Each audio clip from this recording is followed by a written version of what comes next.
All right. Welcome to Splash Chomp Flies. I'm Mike Watson. Um, this is geared toward you new beginners.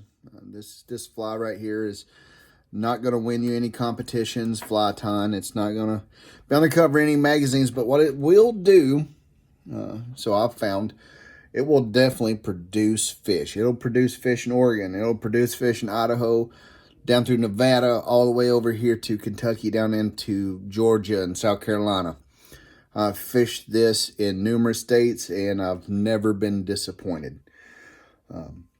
It's a simple fly. It's a couple basic components. Probably one of the easiest flies to tie as a new beginner tie flyer, and definitely worth keeping it around in your box, especially in these upcoming cold months, like we're about to be here in Kentucky, where trout season is catch and release only right now, which is about the only time I like to fish it, just because the fish are larger and there's not as much pressure on the fish, because there's not people down there just, trying to catch the hog or catch 50 little ones and put them in their krill and roll out.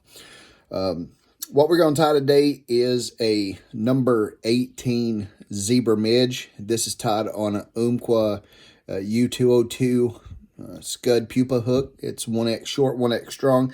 I like to run this little bit stronger hook, a little bit thicker wire. This fly's going to take a little bit of abuse down on the bottom. The bead that I have set up on here, this is a 2mm bead. This comes from Rivers Wild Flies, and it's in white. For you new fly tires, make sure you always check the back of your hook pack. On the back of the hook pack, it'll give you a specified bead size. If you're running, say, a 3mm bead on here, you're not have room for your fly. So all the fly hooks and the beads are matched in size. What we're going to be tying on today is that U202.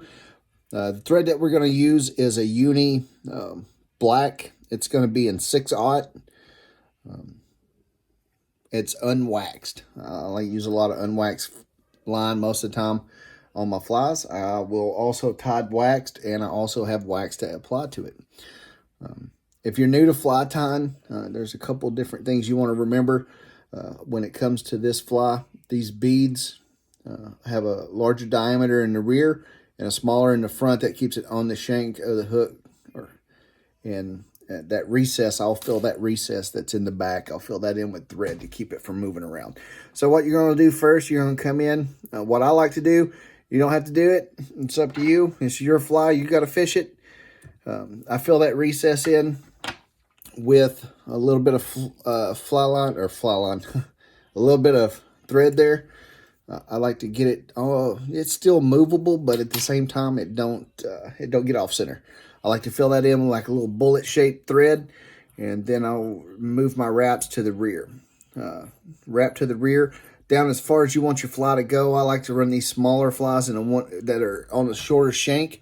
I like to get the most out of it. I'll run it almost down into the bend of the hook. You're going to tie this fly into quarters, okay? So whatever you go this way with your base of thread, you're going to run it all the way back up to the bead, touch and turns again. That's going to give you a nice even taper once we get there.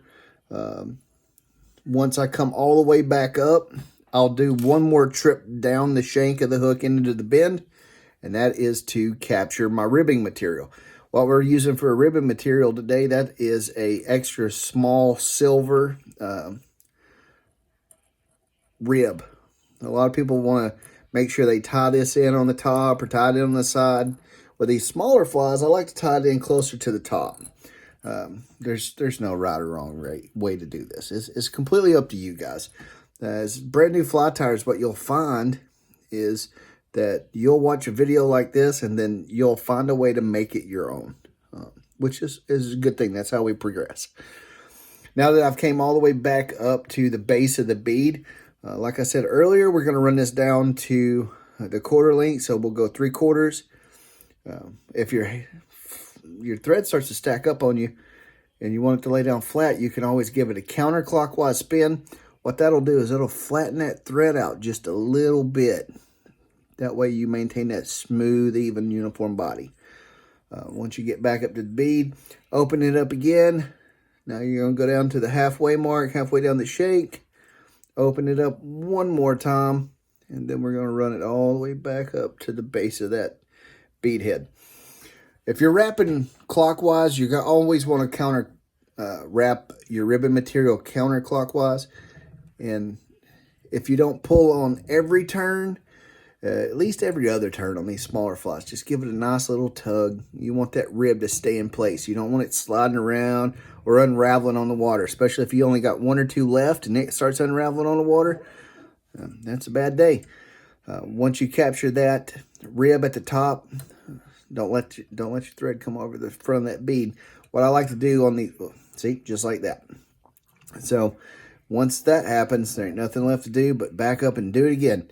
So you're going to go over to the front, to the rear, and to the front. That's the way I like to capture. Then I'll run that bobbin all the way up to the bead. That way it controls the thread. You always want to keep pressure on your thread, just like you always want to keep high pressure on your fly line when you got that big fish on. Once that has set in, I do a quick little helicopter, break that off, and then we're going to come in with the hardest tool that I've found out of everybody I've ever taught to tie flies. They struggle with this the most, which is your whip finish tool. There's a lot of good videos out there on how to whip finish or how to use it. I recommend if you're confused by it or if you're struggling with it to go give it a look. But the best way to do it is to get you an extra long shank hook and just practice. Practice, practice, practice. That's the easiest way to do it. I usually whip finish 3 to 5 times, and I'm going to always try to finish my knot on the bottom. I'm a stickler when it comes to stuff like that. I don't know why. There's no right way or wrong way to do that. I like to finish on the bottom. That's just it. Then I'm going to come in with some UV resin. The resin I'm using today is made by Loon. Loon makes a really good product.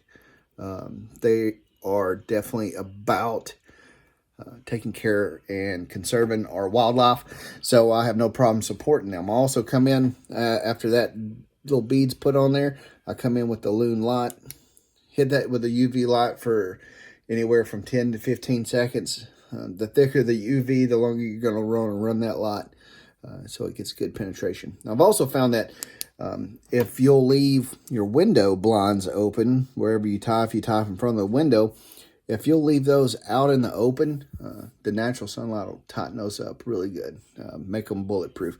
You want to protect that thread wrap as much as possible. Now, all that's complete. What you have right now in front of you, if you're tying the same ones or you plan on tying the same ones, is one of the, I've found, most producing fly patterns on the market.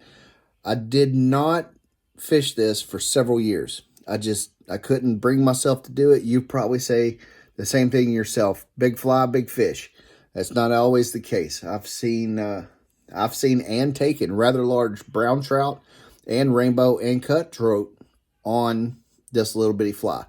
I also gives you good reason to use that 1X strong or 2X strong wire that's on that hook. Keep that thing from flattening out and letting the good one go. Hopefully this was informative to you.